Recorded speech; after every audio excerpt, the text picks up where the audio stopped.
Anda masih bersama kami dalam NTV Prime Dialog. Saya Dodi De Keyser dan kami ucapkan selamat menunaikan ibadah sholat maghrib bagi Anda yang berada di Jakarta dan sekitarnya. Kami masih berdiskusi terkait dengan topik Rudiana, ini kecelakaan atau pembunuhan. Bersama saya melalui sambungan Zoom ada mantan Kabar Eskrim Jenderal Susno Duaji dan juga kuasa hukum Ibtu Rudiana Elza Syarif. Dan seharusnya sekarang juga saya sudah bisa menyapa Titin Prialianti, kuasa hukum Saka Tatal. Tapi kami masih menunggu terhubung melalui sambungan Zoom dengan kuasa hukum Saka Tatal yaitu Titin Prialianti. Baik, saya kembali ke Bu Elsa. Bu Elsa.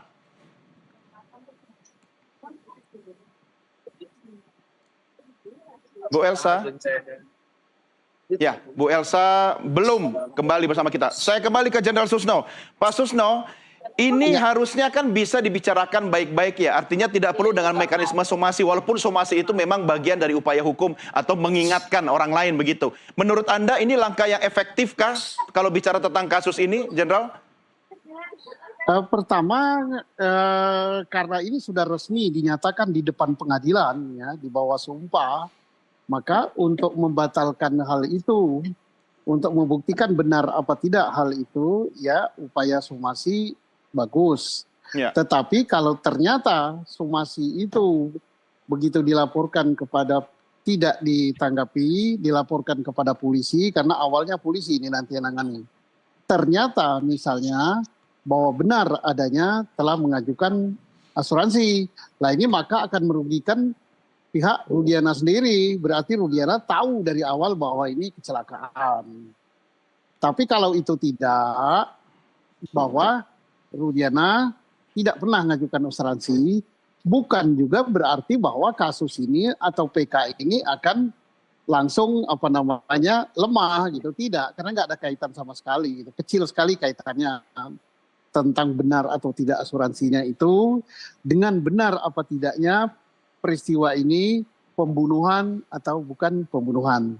Dan tidak juga kaitannya dengan apakah para terpidana yang 8 orang di dalam penjara, yang 1 sudah keluar itu adalah betul pelakunya atau mereka bukan pelakunya. Nggak ada kaitannya. Ya, baik. Bu Elsa, kenapa sih harus pakai somasi-somasi segala? Kan sering ketemu dengan Bu Titin. Di NTV juga sering kok kita diskusi bareng. Ini kan masalah hukum ya. Dia sudah menyatakan di persidangan, dia seorang ahli hukum, dia seorang lawyer. Dan dia udah harus pikir masak-masak untuk memberi keterangan yang tidak benar. Jadi dia sudah sadar, dia nggak punya bukti, dia mengatakan demikian. Jadi ada unsur kesengajaan dan untuk memberikan keterangan palsu. Tujuannya apa? Jadi saya tidak akan bicara baik-baik dengan dia. Kita proses hukum aja dan kita buktikan kebenaran. Dan soal itu saya bukan dengar, saya orangnya tidak mau dengar dari klien saja. Saya sudah cek dan sudah mendapatkan suatu pernyataan dan saya tahu persis bahwa klien saya tidak pernah mengajukan asuransi karena dia tanggal 27 menjelang subuh itu dia tahu anaknya meninggal, terus kemudian dikuburkan, tapi dia lihat keanehan, tanggal 29 dia melakukan konsolidasi, melakukan kayak investigasi dengan teman-temannya yang menemukan anaknya, yaitu dengan Supardi, Suja, Muhyiddin, dan Muhyiddin, ada beberapa polisi yang menjadi saksi juga di persidangan dan saksi yang melihat. Kemudian dia juga langsung ke Polsek Talun, melihat motornya, melihat ininya dan melihat foto-foto semua, sehingga akhirnya melakukan investigasi sampai ke tanggal 31 itu dia menanyakan apakah di mana kecelakaan itu terjadi. Nah, baru dapat cerita dari Dede dulu. Ya. Baru Dede karena baru 2 bulan kerja, dia tahu orangnya tapi tidak tahu nama-namanya.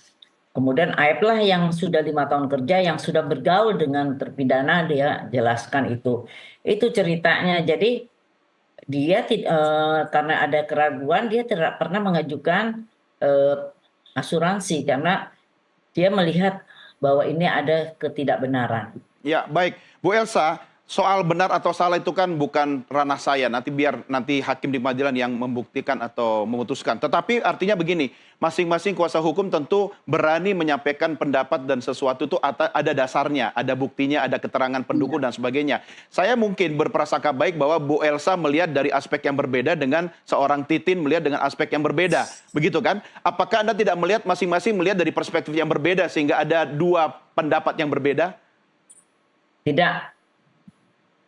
Dia mengatakan telah mengajukan asuransi dan telah cair asuransi 12,5. Itu aja tinggal dibuktikan. Itu simple. Apa kata Pak Susno itu sangat simpel dan sangat sederhana membuktikannya. Cukup nanti penyidik panggil semuanya, panggil jasa raharjanya, Ya. tanya apakah ada pengajuan ini. Nggak ada, ya sudah. Titin ditanya apa maksud kamu mengatakan ini buktinya. Kalau kamu mengatakan itu padahal itu tidak benar, tinggal bukti aja begitu, terus nanti sidang lah. Ya, karena yang disampaikan Sederhana Titin sekali pembuktiannya. betul, Bu Elsa, yang disampaikan Titin kan juga di persidangan. Sama seperti misalnya keterangan-keterangan lainnya seperti yang disampaikan Dede dalam persidangan ya. Mari kita sama-sama lihat cuplikannya berikut ini. Iya.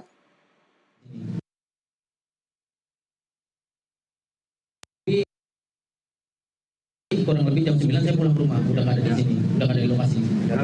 Dan logikanya juga kalau nggak masuk akal Pak, 2016 kan agak gelap, di sini agak menikung Pak. Masa iya bisa lihat sih Pak, ya Pak? Itu berarti yang di depan itu kan ada mobil parkir, nanti depannya lagi. Mananya lagi? Yang tadi itu. Iya, iya. Yang tadi yang tempat kejadian. Gini ya, nikung gini. Yang tanah kosong tadi. Kan agak menikung Pak, kelihatan. Berarti sananya SMP ya? Iya, Bu. Depan pas persis cucian itu. Pertama kali Depan cucian. kemarin AF itu AF bilangnya di sini waktu beli rokok Ya emang di sendirian. Madura, soalnya Madura kan salah satu di sini. Sendiri. Iya, saya sama Ayam, cuman Ayam belum di sebelah Bu. Nggak itu Saya beli keterangan rokok. AF lihatnya dari sini. Iya, kelihatannya dari luar. Yang ada plester-plester tuh dari sini. Iya, dari sini sih semua.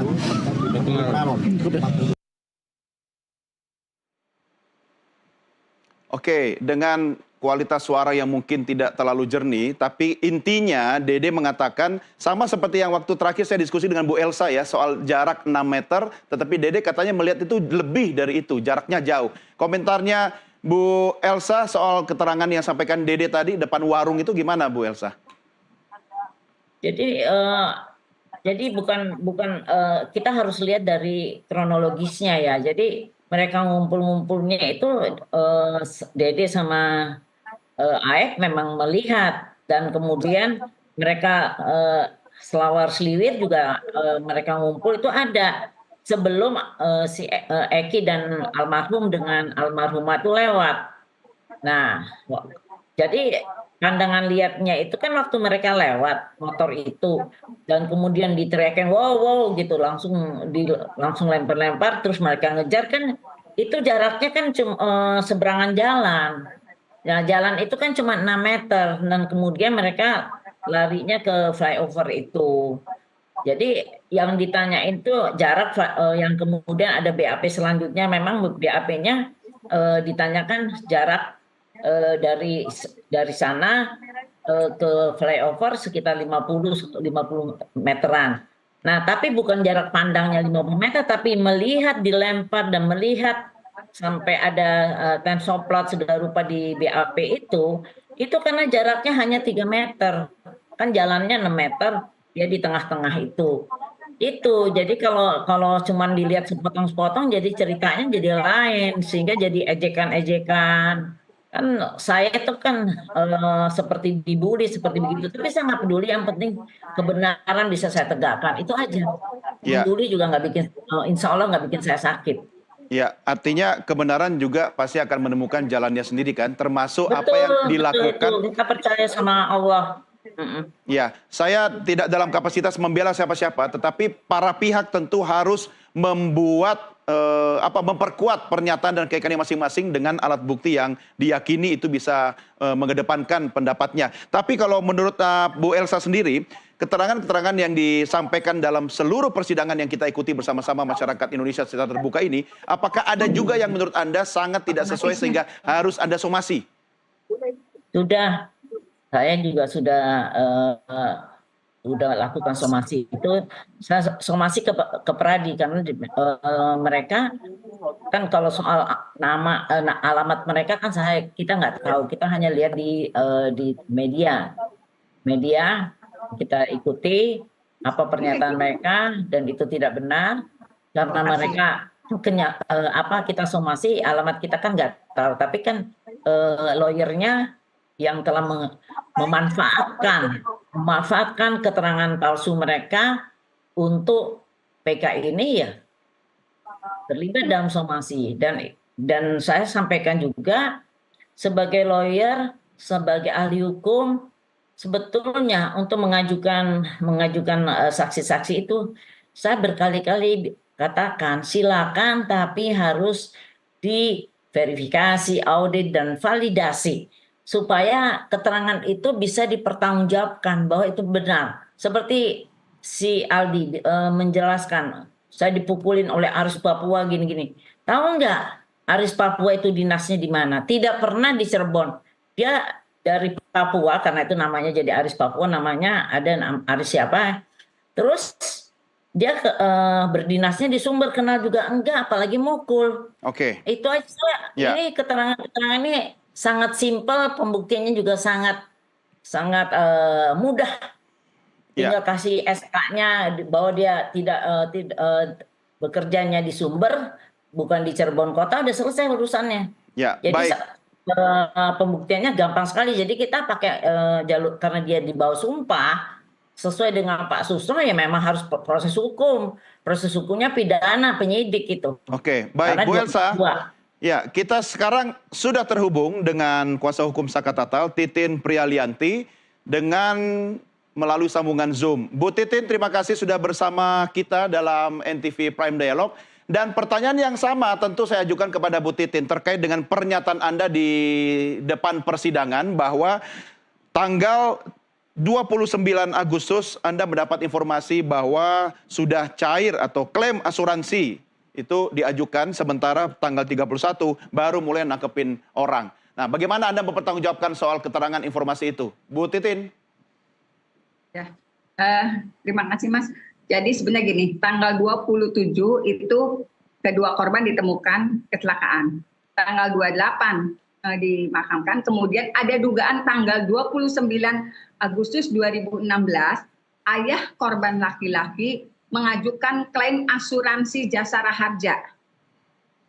Jadi tanggal 29 itu permohonan pengajuannya. Permohonan pengajuan klaim asuransi Jasara Harja. Klaim Kemudian, asuransi kecelakaan ya? Ya, klaim asuransi kecelakaan dari Jasara Harja. Itu informasi datanya dari mana Bu Titin?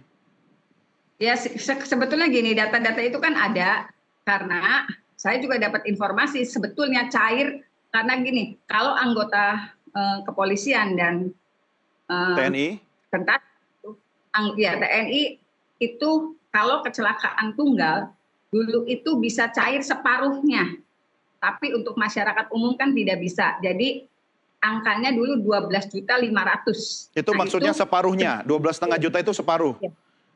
Ya, separuhnya. Ya, artinya angka itu keluar itu Anda punya bukti, Anda pernah melihat misalnya tanda terima atau bagaimana? Sebetulnya informasinya mungkin sudah sampai ke tim sus Mabes ya. Bentukan Kapolri mungkin sudah sampai karena informasi itu beredar keras di Cirebon sejak 2016.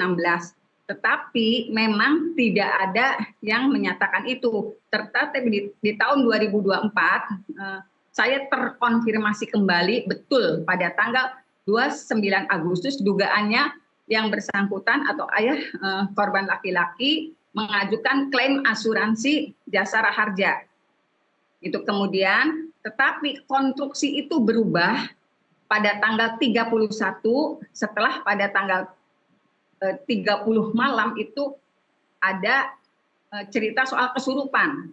Tanggal 31 terjadi penangkapan. Kemudian asuransi itu cair. Tanggal berapa cairnya? 12.500, tetapi dibatalkan oleh orang tua korban laki-laki. Jadi sempat cair tetapi dibatalkan dan tidak jadi diambil. Tidak Datanya jadi silahkan, diambil ya?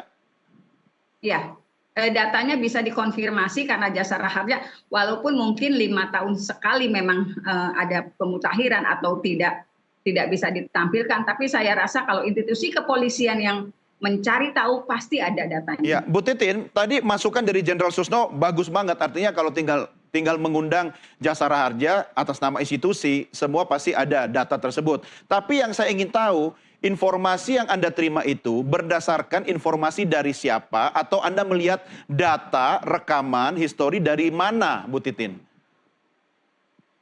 Informasinya tentu saja dari anggota kepolisian yang bertugas, karena bagaimanapun untuk pencairan Jasara Harja kan harus ada LP. Dan Jasara Harja tidak mungkin melakukan pencairan kalau tidak melakukan investigasi dulu, tidak turun dulu ke lapangan, apakah betul terjadi kecelakaan. Apabila Jasara Harja saat itu menemukan adanya pembunuhan, tidak mungkin angka 12.500.000 itu cair. Artinya atas dasar itu Anda yakin bahwa ini kecelakaan karena sudah sempat cair? Ya, saya yakin betul itu kecelakaan. Kenapa? Sejak 2016 saya juga bersikeras ini kecelakaan dan bukan pembunuhan. Oke, keterangan dari polisi itu, polisi dari mana Bu Titin? Dari Polsek, dari Polres Kota, Kabupaten? Ya tentu saja kalau misalnya anggota kepolisian tentu saja yang melakukan olah TKP di 2016. Karena kan olah TKP di 2016 yang bisa mengeluarkan LP kecelakaan. Ya, oke. Keterangan yang Anda sampaikan tadi ini, Bu Titin, yang sepenuhnya dibantah oleh Bu Elsa, yang membuat Anda katanya dapat surat cinta, yaitu somasi. Komentar Anda? Ya kalau somasi sih sah-sah aja, apalagi Bu Elsa kan senang banget kirim somasi. Kayaknya se-Cirebon juga kayaknya mau disomasi semua, mangga aja. Widi mau disomasi, Mega mau disomasi, saya mau disomasi. Kayaknya seluruh yang memberikan keterangan disomasi se-Cirebon juga nggak apa-apa, kita siap kok kalau disomasi. Oke, Bu Elsa komentarnya? Komentar saya nggak usah ngeledek saya, Ibu Titin. Terus-terusan Anda selalu menghina saya. Pertama bilang pusing, kemudian bilang halusinasi. Sekarang mau satu Cirebon mau saya somasi. Ini Anda ini selalu mau melakukan sesuatu yang hiperbola. Saya sekolah dan sampai jadi profesor bukan main-main. Jangan kamu hina-hina saya. Ya.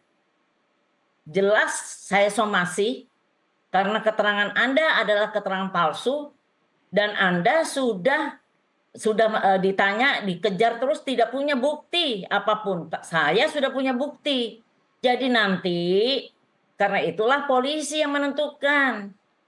Tinggal Anda nanti ditanya polisi yang mana yang memberikan informasi. Kan gelagapan kan, gelagapan semuanya. Tapi salah satu informasinya, Bu Elsa, yang jelas nanti tinggal aja di penyidikan. Itulah bukti saya diam, sabar, dan semuanya kita serahkan kepada kepolisian karena ini kan sudah masuk kepada 242 KUHP dan ITE karena kita melihatnya dari